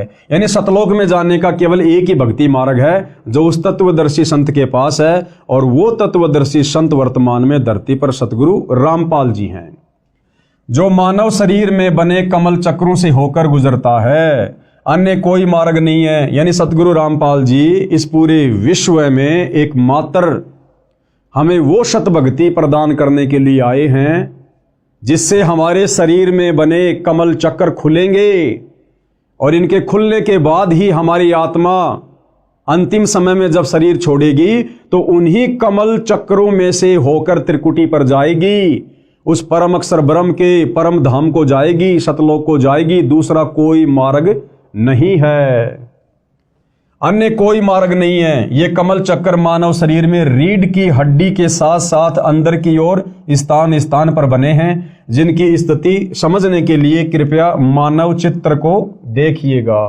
अब वो कमल चक्कर का यहाँ पर एक फोटो बनाकर हमें समझाया गया है। तो भाइयों और बहनों, ये फोटोकॉपी है। हिंदू, मुसलमान, सिख, ईसाई यानी पूरे विश्व के जितने भी मानव शरीरधारी प्राणी हैं, स्त्री या पुरुष, उन सब के शरीर की रचना सेम टू सेम है। सभी के शरीर के कमल चक्र में इन देवी देवताओं का वास है, जिनके नाम, गांव, पते सब कुछ इनके आगे लिखे हुए हैं। कौन से चक्र में कौन से देवता का वास है, कौन से दल में कौन से देवता का वास है। शरीर पिंड में बने कमल चक्रों के चित्र। अब हम इसको आगे पढ़ते हैं। आप देख रहे हैं यह चित्र, इसमें प्रत्येक कमल की स्थिति स्पष्ट की है। प्रत्येक कमल में प्रवेश द्वार है जो बंद रहता है। ये कमल चक्कर केवल सतगुरु रामपाल जी की सत भक्ति करने वाले भक्तों के ही खुलते हैं। अन्य किसी भी विधि से, किसी भी भक्ति से आप चाहे लाख वर्ष मनमुखी जाप कर लो, राधे राधे श्याम का जाप कर लो, ओम नमो भागवते वासुदेवाय का जाप कर लो, कावड़ ले आओ, पैदल यात्रा कर लो, हिमालय की गुफाओं में चले जाओ, किसी भी यत्न और प्रयत्न से मानव शरीर में बने कमल चक्र नहीं खुलते, जिन कमल चक्रों से अंत में हमारी आत्मा उस परम धाम को जाती है। इस प्रकार की स्थिति प्रत्येक मानव स्त्री पुरुष के शरीर में है। सब कमल चक्र बंकनाल एक टेढ़ी मेढ़ी नाड़ी से जुड़े हैं। वह पाइप यानी नलकी की तरह हैं, जिसको बंकनाल कहा जाता है। उसमें कमलों के द्वारों से अन्य कोई प्रवेश द्वार नहीं है। जीवात्मा हृदय कमल में रहता है। जो सत्य भक्ति करता है वह परायण काल में यानी शरीर छोड़ने के बाद यानी संसार से जाने के समय हृदय कमल से मूल कमल में आता है, वहाँ से ऊपर को चलता है। उसकी सारे जीवन की भक्ति की शक्ति से सब कमल चक्कर खुले होते हैं। वह निर्बाध अपने इष्ट धाम में चला जाता है। जिस प्रकार भाई और बहनों हम गाड़ी लेकर टोल टैक्स पार करने की कोशिश करते हैं, और भाई और बहनों जिसकी गाड़ी पर फास्ट टैग लगा हुआ है और जिसके फास्ट टैग में पैसे हैं, उस टोल टैक्स पर जाते ही ऑटोमेटिक वहाँ का बैरियर हट जाता है और गाड़ी टोल टैक्स को पार कर जाती है। इसी प्रकार शरीर छोड़ते समय जिन आत्माओं के कमल चक्कर खुले होंगे वही आत्माएं उस परम अक्षर ब्रह्म के शतलोक को प्राप्त होगी। बाकी यही गधे कुत्ते सुअर बनते रहेंगे, नरक में स्वर्ग में धक्के खाते रहेंगे, 84 लाख योनियों में भटकते भरमते रहेंगे। तो ये कमल चक्कर खोलने की सतभक्ति वर्तमान में केवल सतगुरु रामपाल जी के पास है, केवल सतगुरु रामपाल जी के पास में। और आगे पूज्य गुरुदेव भगवान हमें क्या बता रहे हैं? विशेष जैसे टीवी यानी टेलीविजन में चैनल बने होते हैं, जो कार्यक्रम टीवी पर देखा जाता है वह वास्तव में कहीं अन्य स्थान पर हो रहा होता है। जिस प्रकार बहुत सारे भाई बहन क्रिकेट का मैच देखते हैं अपने घरों में बैठकर। भाई और बहनों क्रिकेट का मैच हो रहा है दुबई में और हिंदुस्तान वाले सेम टाइम अपने घर पर टीवी में देख रहे हैं। इसी प्रकार ये ब्रह्मा विष्णु महेश जी अपने अपने लोकों में ऊपर हैं, लेकिन उनकी शक्ति हमारे शरीर में बने इन कमल चक्रों में समाई रहती है। उनकी जो तरंगे हैं, उनकी जो वो गुण हैं, उनकी जो पावर है वो वहाँ से हमारे को प्रभावित करती रहती है। तो इसी प्रकार गुरुदेव भगवान ने हमें टीवी का उदाहरण देकर समझाना चाहा है। जैसे टीवी यानी टेलीविजन में चैनल बने होते हैं, जो कार्यक्रम टीवी पर देखा जाता है वह वास्तव में कहीं अन्य स्थान पर हो रहा होता है, वह चैनल पर दिखाई देता है। इसी प्रकार निम्न देव व परमात्मा अपने अपने लोकों में रहते हैं, यानी हमारे शरीर में बने हुए कमलों में जो देवी देवता विराजमान हैं वो वास्तव में अपने ऊपर के लोकों में हैं, अपने यथा स्थान पर हैं। लेकिन जब हमारे ये कमल चक्कर खुल जाते हैं तो हम ऊपर के लोकों में, उन देवी देवताओं के लोकों में क्या कुछ घटनाएं घटित हो रही हैं हम सब कुछ देख सकते हैं। जिस प्रकार मैच हो रहा है साउथ अफ्रीका में और हम हिंदुस्तान में अपने टीवी में, यदि हमारे टीवी का वो कनेक्शन सही है, डिश वगैरह सही है और रिचार्ज है, तो हम रिमोट दबाकर घर बैठे टीवी पर दक्षिणी अफ्रीका में हो रहे उस प्रोग्राम को देख सकते हैं। तो हमारे शरीर में जो कमल चक्र हैं और उनमें जिन जिन देवी देवताओं का वास है, यानी स्वाद चक्र में ब्रह्मा और शावत्री जी का वास है, और मूल कमल में श्री गणेश जी का वास है, और नाभि कमल में श्री विष्णु जी और लक्ष्मी जी का वास है, कंठ कमल में श्री दुर्गा जी का वास है, हृदय कमल में शंकर और पार्वती जी का वास है। और जब हमें सच्चे सतगुरु से, तत्वदर्शी संत से इन कमल चक्रों को खोलने की सतभक्ति प्राप्त हो जाती है तो भाई और बहनों हम खुली आंखों से सब कुछ वो नज़ारा देख सकते हैं। इसीलिए तो आदरणीय गरीबदास जी ने पहले अपनी वाणी में कहा था कि वही मोहम्मद, वही महादेव, वही आदम, वही ब्रह्मा, और दास गरीब दूसरा कोई नहीं, देख आपने घर मां। यानी सच्चे सतगुरु से सतभक्ति प्राप्त करके इन कमल चक्रों को खोलकर उसके बाद आप अपनी आंखों से देख सकते हैं कि हजरत मोहम्मद जी कहाँ से आए थे और बाबा आदम जी कहाँ से आए थे। उसके बाद हमारे सारे संशय स्वतः ही समाप्त हो जाते हैं। जैसे टीवी यानी टेलीविजन में चैनल बने होते हैं, जो कार्यक्रम टीवी पर देखा जाता है वह वास्तव में कहीं अन्य स्थान पर हो रहा होता है। वह चैनल पर दिखाई देता है। इसी प्रकार निम्न देव यानी शरीर के कमल चक्रों में जो देवी देवता हैं वह परमात्मा अपने अपने लोकों में होते हुए टीवी चैनल की तरह कमलों में दिखाई देते हैं। जैसे सूर्य प्रकाश ऊर्जा यंत्र सोलर सिस्टम पर सूर्य का प्रकाश पड़ने से उसमें ऊर्जा संचित होने लगती है, इसी प्रकार मंत्रों के जाप से कमल खुल जाते हैं। जिस प्रकार सूर्य हमारे से कितना करोड़ों किलोमीटर दूर है और आजकल वैज्ञानिकों ने एक सोलर सिस्टम बना दिया, सोलर पैनल, और जैसे सूर्य की किरणें उस सोलर पैनल पर गिरनी शुरू होती हैं, नीचे इन्वर्टर से बैटरी चार्ज होनी शुरू हो जाती है, वो लाइट जमा होनी शुरू हो जाती है। इसी प्रकार जब हम सच्चे सतगुरु से सत भक्ति प्राप्त करेंगे तो भाइयों और बहनों, ऊपर के लोकों में बैठे हुए देवी देवता और उनके नज़ारे हमारे शरीर के कमल चक्कर में बने हुए, जब वो कमल चक्कर खुल जाते हैं हम बखूबी देख सकते हैं, सारी सच्चाई से परिचित हो सकते हैं। जैसे सूर्य प्रकाश ऊर्जा यंत्र यानी सोलर सिस्टम पर सूर्य का प्रकाश पड़ने से उसमें ऊर्जा संचित होने लगती है, इसी प्रकार मंत्रों के जाप से कमल खुल जाते हैं। उससे पहले मुरझाए रहते हैं, यानी जब तक वो कमल चक्र नहीं खुलते हैं, हमें सत भक्ति नहीं मिलती है, तब तक वो मुरझाए रहते हैं। जिस प्रकार से फुटबॉल होती है और फुटबॉल के अंदर उसका एक वो ब्लेडर होता है, जब उसमें हवा नहीं होती है तो मुरझाया हुआ होता है, और जब उसमें पाइप लगाकर हवा भर दी जाती है तो वो बिल्कुल गोल मटोल हो जाती है और उसको जरा सी हाथ से मारते ही बहुत ऊपर तक जाती है। तो इसी प्रकार जब हमें सच्चे सतगुरु से सत भक्ति प्राप्त हो जाएगी तो धीरे धीरे हमारे शरीर में बने कमलों में जो ये इनके जो द्वार हैं ये धीरे धीरे फिर सत भक्ति के प्रभाव से फूलने शुरू हो जाते हैं, खिलने शुरू हो जाते हैं। इसी प्रकार मंत्रों के जाप से कमल खुल जाते हैं, उससे पहले मुरझाए रहते हैं।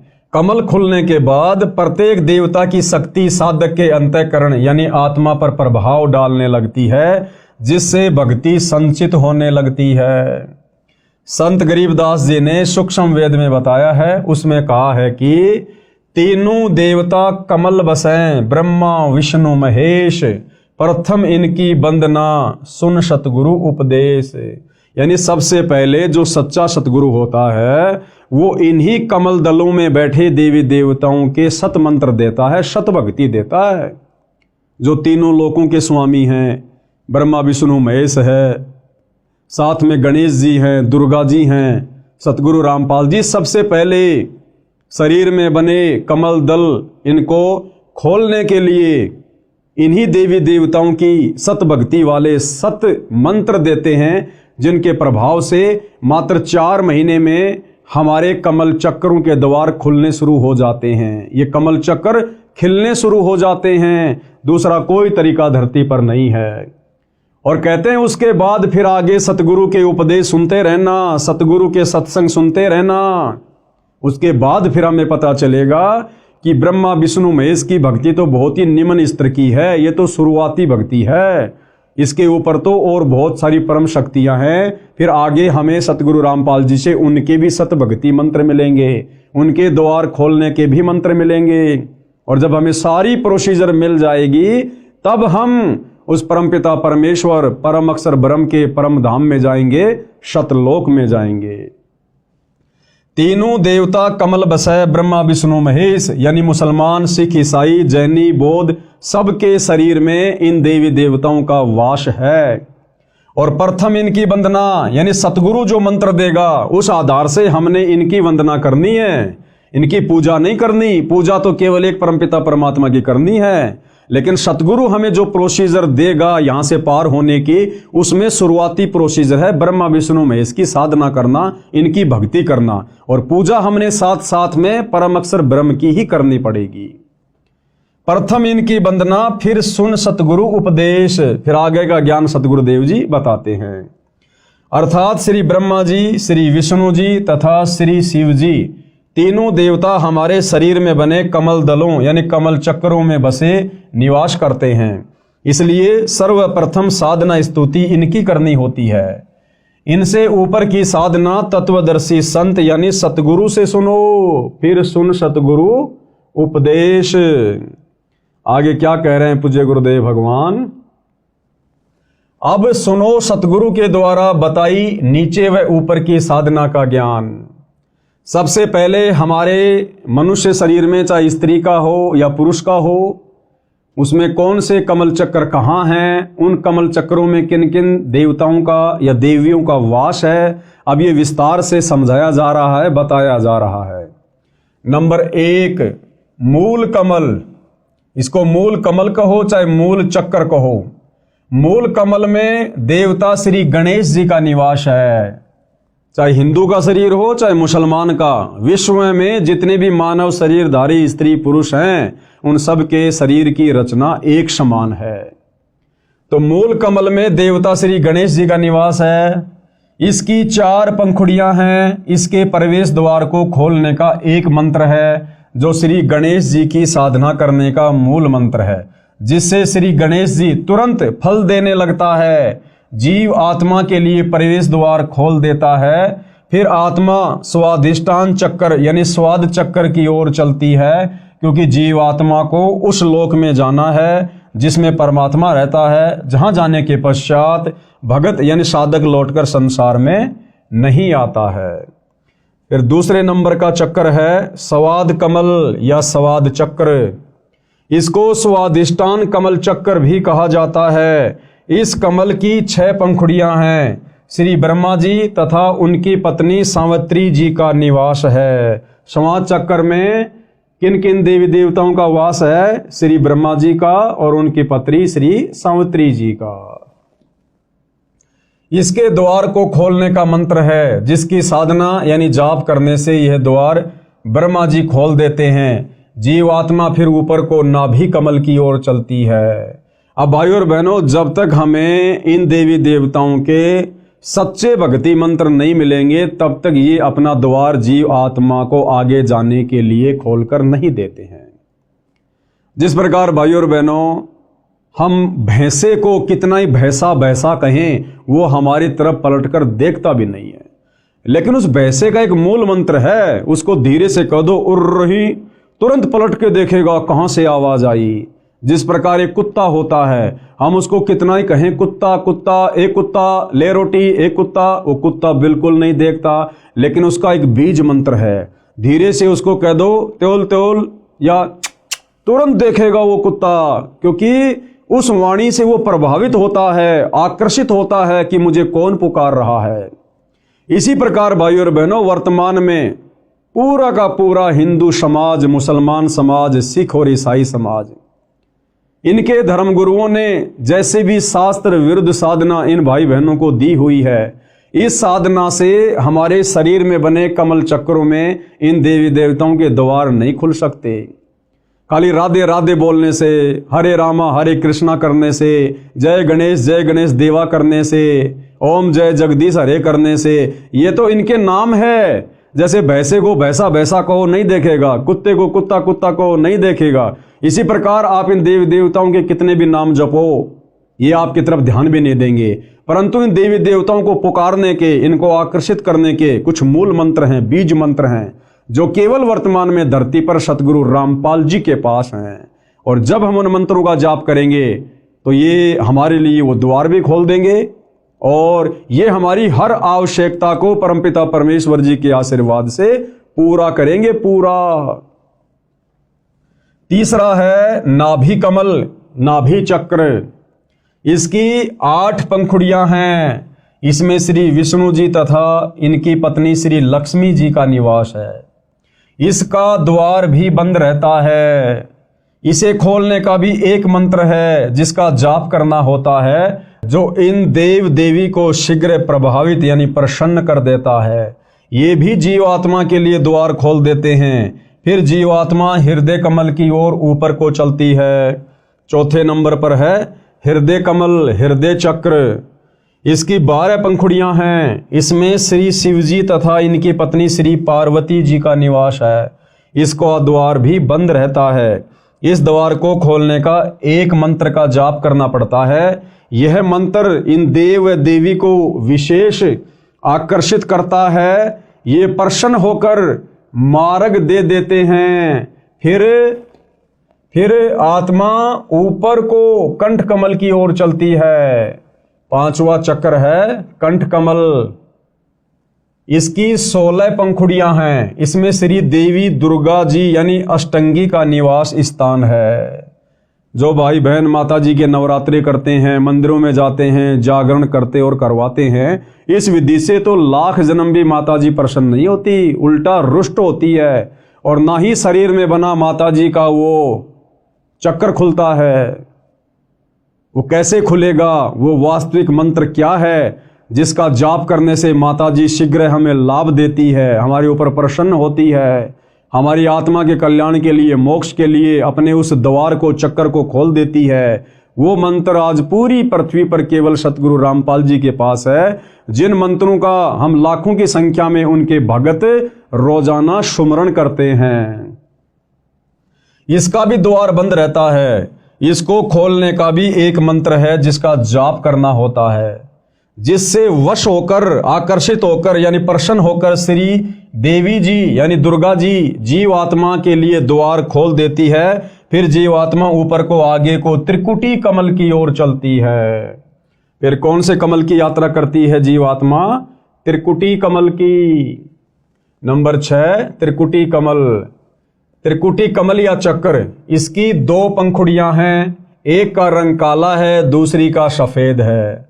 सफेद में परम अक्षर ब्रह्म यानी कबीर देव संत रूप में विराजमान है, यानी सतगुरु रूप में विराजमान है, सतगुरु उपाधि है। काले रंग वाली में काल ब्रह्म भी संत रूप में विराजमान है। वह भी परम अक्षर ब्रह्म जैसा रूप धारण करता है ताकि जीवों को भ्रमित करके अपने जाल में रख सके। इस स्थान पर पहुंचने के पश्चात जीवात्मा समझो ऐसी स्थिति में पहुंच जाती है जैसे कोई विदेश गया हो और स्वदेश लौटने के लिए एयरपोर्ट यानी हवाई अड्डे पर पहुंच जाता है। वहां से जहां जहां जाना होता है उसको उसी वायुयान में बैठा दिया जाता है। यहां से सीधा जीवात्मा को धर्मराय यानी न्यायाधीश यानी तीनों लोकों में जो सबका अकाउंट करता है, न्यायाधीश जिसको धर्मराय धर्मराज भी कहते हैं, उसकी दरगाह यानी न्यायालय में यानी उसके ऑफिस में ले जाया जाता है। वहां सबका धर्म कर्मों व पाप कर्मों का हिसाब लेखा जोखा होता है। इसके बाद जैसे कोई श्री विष्णु जी का भगत है उसको विष्णु जी के लोक में भेजा जाता है। जो श्री शिव जी का उपासक है उसे शिव जी के लोक में भेजा जाता है। जो अन्य देवता का पुजारी है उसे उसके पास भेजा जाता है। जो माता श्री देवी दुर्गा जी का साधक यानी भगत है, साधिका है, उसे श्री देवी जी के लोक में भेजा जाता है। अन्य जो पापी हैं उनको नरक या अन्य प्राणियों के शरीरों में भी कर्मानुसार भेज दिया जाता है। और जिन लोगों ने खाली ब्रह्मा विष्णु महेश तक की साधना की, माता जी तक की साधना की, वो भाई और बहनों उनके लोकों में कब तक रहेंगे? जब तक उन्होंने मनुष्य जन्म में रहकर जैसा भी दान पुण्य किया, धर्म किया, भक्ति की, जितनी उन्होंने अपनी भक्ति वाली बैटरी चार्ज की, तब तक ही वो आत्माएं श्री ब्रह्मा के लोक में, श्री विष्णु के लोक में, श्री शिव जी के लोक में, गणेश जी के लोक में, माता जी के लोक में थोड़े बहुत समय के लिए रह सकते हैं। और जैसे उनकी भक्ति समाप्त होगी, दान धर्म की कमाई समाप्त होगी, उसी समय उनको वहां से उनकी मृत्यु करके नरक में पटक दिया जाएगा। फिर 84 लाख योनियों में डाल दिया जाएगा। फिर इस पृथ्वी पर कभी उनको मनुष्य जन्म प्राप्त होगा। और ये चक्कर भाइयों और बहनों, जब तक हमें सच्चा सतगुरु तत्वदर्शी संत नहीं मिलता है तब तक असंख्य युगों से अनवरत बार बार चलता रहता है, जिसको जन्म और मरण की प्रक्रिया कहते हैं। 7वां कमल है सहस्त्र कमल। इस कमल की 1000 पंखुड़ियां हैं। इनमें काल ब्रह्म, कौन है ये काल ब्रह्म? जब आप सृष्टि रचना पढ़ेंगे सतगुरु रामपाल जी के मुख से इस पुस्तक में या यूट्यूब पर वीडियो देखकर, तो आपको पता चलेगा कि ये काल ब्रह्म कौन है जो सहस्त्र कमल चक्कर में रहता है। यही है वास्तव में सारे फसाद की जड़, जिसने हम सबको सतलोक से यहाँ नीचे पटक दिया अपने जाल में फंसाकर। ये दुर्गा का पति है ये काल ब्रह्म, ये ब्रह्मा विष्णु महेश का ये पिताजी है काल ब्रह्म, जो यहाँ सबको भ्रमित करके रखता है। तो ये कहाँ रहता है? इस शरीर में बने इन कमलों में। ये सहस्त्र कमल चक्कर में रहता है। इस कमल की 1000 पंखुड़ियां हैं। इसमें काल ब्रह्म यानी ज्योति निरंजन का निवास है। इस काल ब्रह्म को ज्योति निरंजन भी कहते हैं, जो ब्रह्मा विष्णु महेश का पिता है, दुर्गा का पति है। यह कमल ब्रह्मलोक का चैनल है। ब्रह्मलोक में जाने का प्रवेश द्वार ब्रह्मरंध्र कहलाता है। ये भी बंद रहता है। इसको खोलने का 2 अक्षर का मंत्र है, उसका जाप करना होता है। और ये 2 अक्षर का जाप भाई और बहनों, जिसको सतनाम भी कहते हैं, ये आज वर्तमान में इस पृथ्वी पर केवल सतगुरु रामपाल जी के पास है। और यदि किसी अन्य ने उनसे उपदेश लेकर मनमुखी रूप से आगे देना भी शुरू कर दिया होगा तो वो कार्य नहीं करेगा, क्योंकि इस मंत्र को देकर जाप करवाने के अधिकारी केवल सतगुरु रामपाल जी हैं। और अधिकारी से उपदेश लिए बिना यदि आप इस मंत्र का मनमुखी रूप से जाप करेंगे, ये उल्टा आपको रिएक्शन देगा, आपको पॉजिटिव दिशा में लेकर नहीं जाएगा। विशेष संपूर्ण अध्यात्म ज्ञान न होने के कारण साधक यानी भगत ओम नाम का जाप विधि से नहीं करता है। यानी इस ब्रह्म की जो साधना है उसकी भी एक विधि है, इसकी साधना की भी कुछ मर्यादाएं हैं, और ये मर्यादा केवल सतगुरु रामपाल जी बताएंगे। इस कारण से उसे देवलोक प्राप्त होता है। यानी ओम नाम का जाप करने वाला काल ब्रह्म के ब्रह्मलोक में जाता है। लेकिन ओम नाम के जाप की वास्तविक विधि क्या है, नियम और मर्यादा क्या है, ये पता ना होने के कारण ओम नाम का जाप करने वाला भी देवी देवताओं के ही लोक में चला जाता है, उस काल ब्रह्म के ब्रह्मलोक तक नहीं पहुंच पाता है।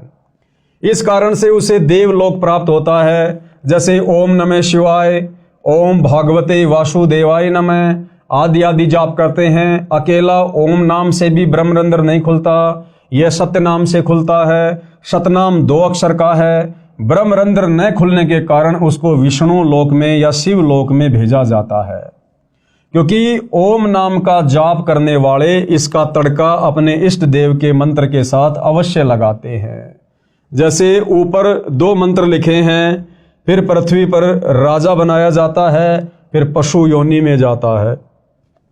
इससे आगे 2 कमल और हैं, नंबर 8 अष्टदल कमल और नंबर 9 शंख कमल। इनका विवरण नहीं लिखूंगा, गुरुदेव भगवान कह रहे हैं अब 8वें अष्टदल कमल का और 9वें शंख कमल का वर्णन यहां इस पुस्तक में नहीं लिखूंगा। यह रहस्य उपदेशी को समझाया जाता है। ये रहस्य, ये जानकारी केवल उन्हीं को प्राप्त है जो सतगुरु रामपाल जी से उपदेश लेकर भक्ति करते हैं, क्योंकि यह गुप्त मंत्र है, गुप्त जानकारी है। यह रहस्य उपदेशी को समझाया जाता है। उपरोक्त सब कमल चक्रों को खोलने के जो मंत्र हैं वे केवल दास यानी लेखक रामपाल दास के पास हैं, यानी सतगुरु रामपाल जी के पास हैं। मोक्ष के इच्छुक प्रत्येक मानव को इन कमलों को खोलकर ही मोक्ष प्राप्त होता है। दूसरा कोई तरीका धरती पर नहीं है, चाहे मनमुखी साधना शंकराचार्य जी से लेकर करते रहिए। कमल चक्रों को 2 विधि से खोला जाता है। हमारे शरीर में बने कमल चक्र किन 2 विधियों से खोले जाते हैं उसका गुरुदेव भगवान वर्णन कर रहे हैं।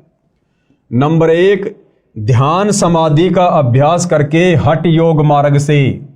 और ये जो साधना है भाई और बहनों, ध्यान समाधि वाली, हठ योग वाली, तप वाली, ये चारों वेदों और गीता जी के विपरीत है। इस विधि को अपनाने से भी साधक को पूर्ण मोक्ष नहीं मिलता है।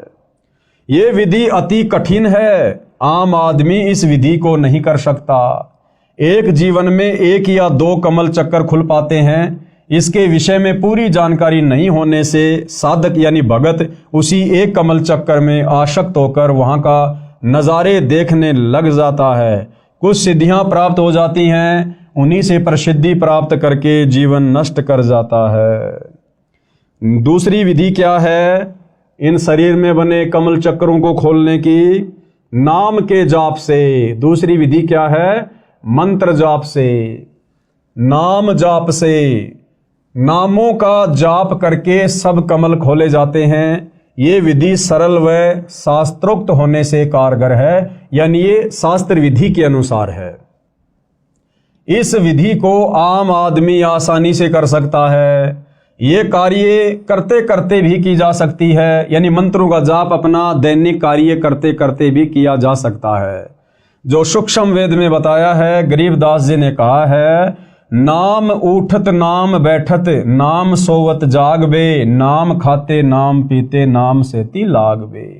यानी ये विधि शास्त्रों के अनुसार भी है, ये विधि सहज भी है और ये विधि अंत में कारगर भी है।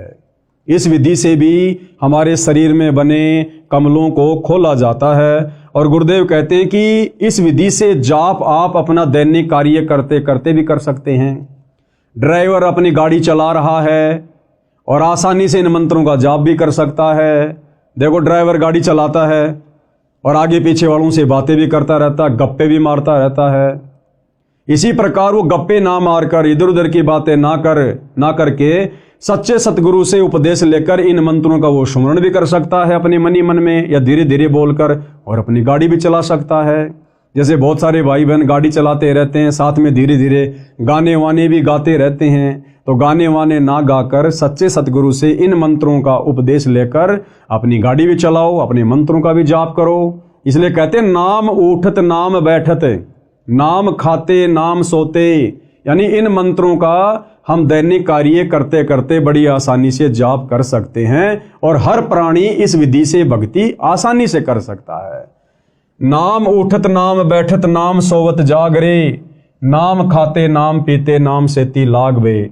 यानी उठते बैठते सोते जागते खाते पीते काम धंधा करते करते भी हम ये भक्ति कर सकते हैं। इतनी आसान भक्ति हमें सतगुरु रामपाल जी ने वर्तमान में प्रदान की है। अर्थात नाम का जाप कार्य करते करते किया जा सकता है।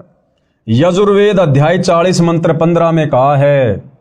अब देखो, यजुर्वेद अध्याय 40 मंत्र 15 में भी ये विधि बताई गई है। अब बताओ भाई और बहनों, हमारे धर्म गुरुओं ने तो हमारे को कभी भी ये विधि नहीं बताई, क्योंकि हमारे धर्म गुरुओं को स्वयं इस विधि से भक्ति का ज्ञान नहीं था। अब सतगुरु रामपाल जी ने आकर पूरा रहस्य उजागर किया है। तो यजुर्वेद अध्याय 40 मंत्र 15 में क्या कहा गया है? ओम कृत्यो समर किल्बे समर कृत्युम समर।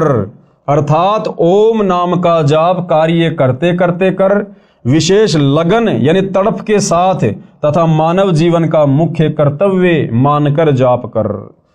और गीता अध्याय 8 श्लोक 5 व 7 में कहा है कि हे अर्जुन, तू युद्ध भी कर मेरा सुमरण भी कर। अब भाई और बहनों, युद्ध से कठिन कार्य कोई नहीं हो सकता। और जब युद्ध करते करते भी नाम सुमरण करने की सलाह दी गई है, तो आम व्यक्ति तो दैनिक जीवन के कार्य करते करते, जो कि युद्ध से बहुत ही आसान होता है, इन मंत्रों का जाप कर सकता है।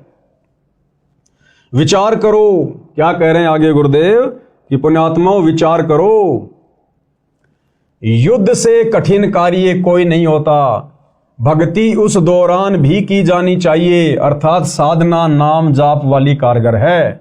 नाम का जाप 3 वर्ष के बच्चे से लेकर वृद्ध तक आसानी से कर सकता है।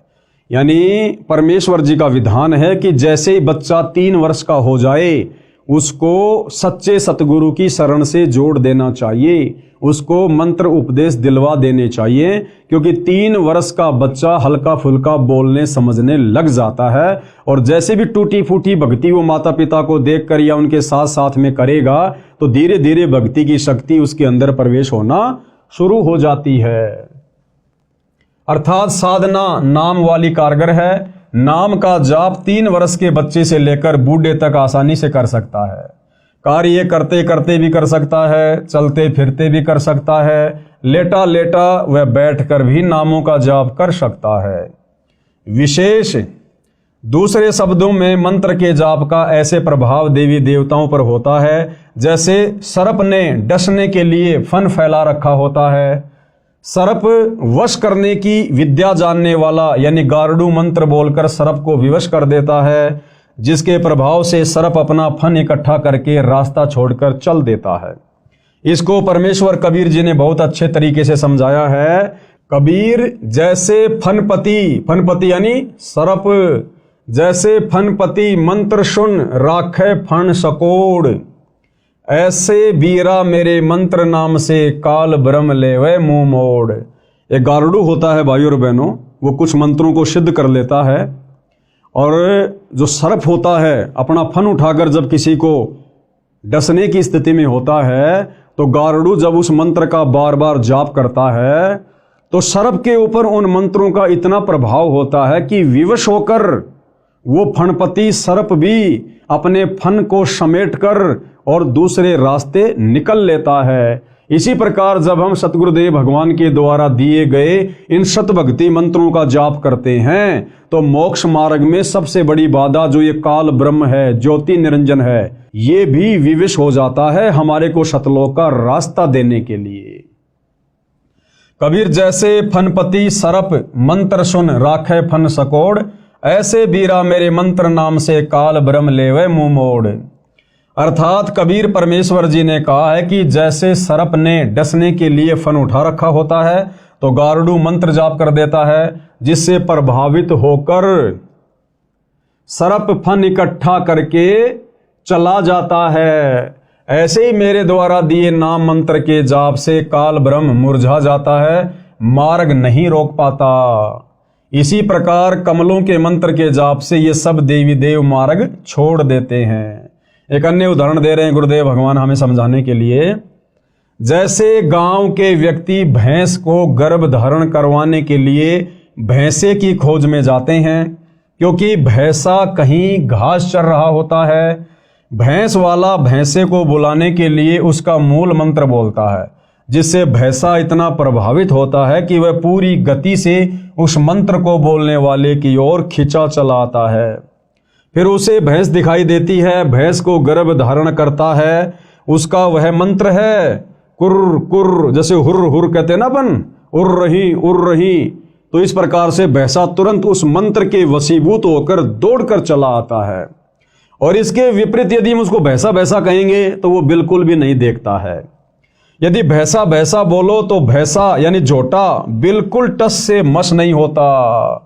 इसी प्रकार भाई और बहनों, ये ब्रह्मा विष्णु महेश जी को आप इनके नामों से कितना ही पुकारो, श्री ब्रह्मा, श्री विष्णु, श्री शंकर देवाय नमः, ओम श्री विष्णु देवाय नमः, राधे राधे, ये आपकी तरफ बिल्कुल भी ध्यान नहीं देंगे, भक्ति का कोई लाभ इनकी तरफ से नहीं मिलेगा।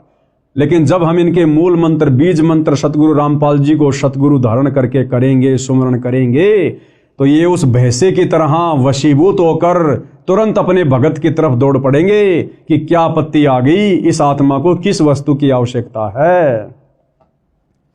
इसी प्रकार विष्णु विष्णु आदि नाम से श्री विष्णु देवता टस से मश नहीं होता, परंतु जो मंत्र दास बताता है यानी सतगुरु रामपाल जी हमें बताएंगे, उससे खींचा चला आता है और पूर्ण लाभ देता है। इस प्रकार अन्य देवों की स्थिति जानो।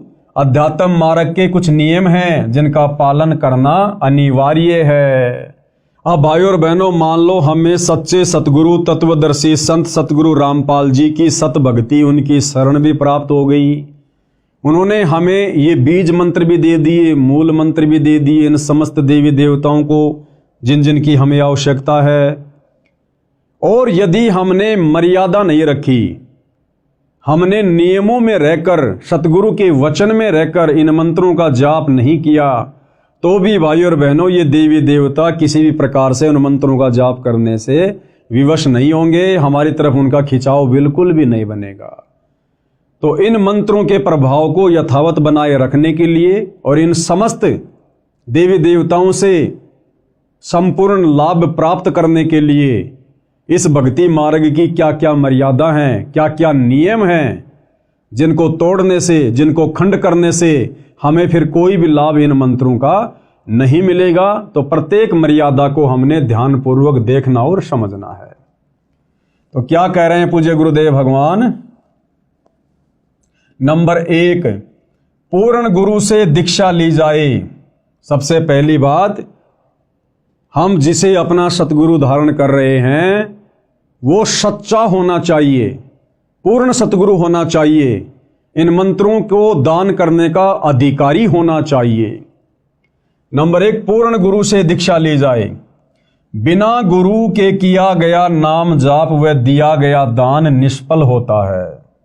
कबीर जी अपनी वाणी में कहते हैं, गुरु बिन माला फेरते, गुरु बिन देते दान, और गुरु बिन दोनों निष्फल है, पूछो वेद पुराण। यानी सच्चा गुरु धारण किए बिना हम कितने भी मंत्र जाप कर लें, हम कितना भी दान पुण्य करें, उसका हमें मोक्ष मार्ग में, मुक्ति के मार्ग में किसी प्रकार का कोई सहयोग प्राप्त नहीं होगा। बाकी ठीक, हम जैसा भी दान धर्म करेंगे उसका प्रतिफल हमें परमात्मा अवश्य देगा। जैसे आप देखते हैं भाइयों और बहनों, बड़े बड़े लोगों के घरों में कुत्ते होते हैं, वीआईपी कुत्ते, और वो कुत्ते अपने मालिकों के साथ उनकी गाड़ियों में चलते हैं। गाड़ी का मालिक और कुत्ता पीछे की सीट पर बैठा है और आप और हमारा जैसा एक मनुष्य आगे गाड़ी चला रहा है। यानी इंसान तो ड्राइवर है और कुत्ता मालिक बनकर पीछे बैठा हुआ है। उस कुत्ते के रहने के लिए बढ़िया मकान बना हुआ है। वेटनरी डॉक्टर महीने में, सप्ताह में एक बार उसको चेक करने आता है। गर्मी में उस कुत्ते के लिए एसी की सुविधा है, सर्दियों में हीटर की सुविधा है, और हर प्रकार से उसको नहलाया जाता है, हर प्रकार से उसकी देख रेख की जाती है। अब भाइयों और बहनों, वो कुत्ते वाली आत्मा कौन है? जो सुविधा वर्तमान में 80% मानव शरीरधारी स्त्री पुरुषों को प्राप्त नहीं है, वो सुविधा उस कुत्ते के शरीर में उस प्राणी को प्राप्त है। क्यों? क्योंकि वो कुत्ते वाली जीव आत्मा वही है जिसका पहले मनुष्य शरीर था, स्त्री या पुरुष का, और उसने बहुत सारा दान धर्म किया, उसने मंत्रों का जाप भी किया, भंडारे भी किए, कंबल भी बांटे, परंतु उसने सच्चा सतगुरु नहीं बनाया। उसने सच्चा सतगुरु धारण करके उन मंत्रों का जाप नहीं किया, दान पुण्य नहीं किया, बिना गुरु के भक्ति करता रहा, दान पुण्य करता रहा।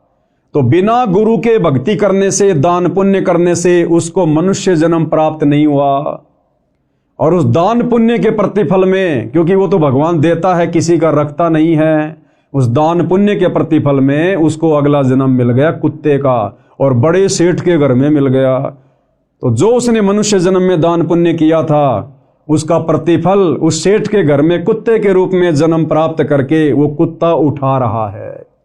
अगर वो भली आत्मा जब मनुष्य शरीर में था और जो दान पुण्य धर्म वो कर रहा था, अगर साथ में गुरु भी धारण कर लेता तो उसको मनुष्य जन्म भी मिलता और सारी की सारी वो सुविधा मिलती। अब तो वो उस कुत्ते के जन्म में अपनी पूर्व जन्म की भक्ति कमाई खा रहा है, अगला जन्म उसका हो गया सूअर का। बताओ फिर उसको कौन गाड़ियों में घुमाएगा, कौन उसकी देख रेख करेगा, कौन उसको नहलाएगा? फिर वो लक 84 योनियों में चला जाएगा। तो कबीर जी हमें समझाते हैं कि गुरु बिन माला फेरते, यानी गुरु धारण किए बिना जो व्यक्ति मंत्र जाप करता है, और गुरु बिन देते दान, गुरु धारण किए बिना जो व्यक्ति दान पुण्य करता है, गुरु बिन दोनों निष्फल हैं, उनका कोई यूज नहीं होगा। भाई पूछो वेद पुराण, हमारे धर्मशास्त्र भी इस बात की गवाही दे रहे हैं।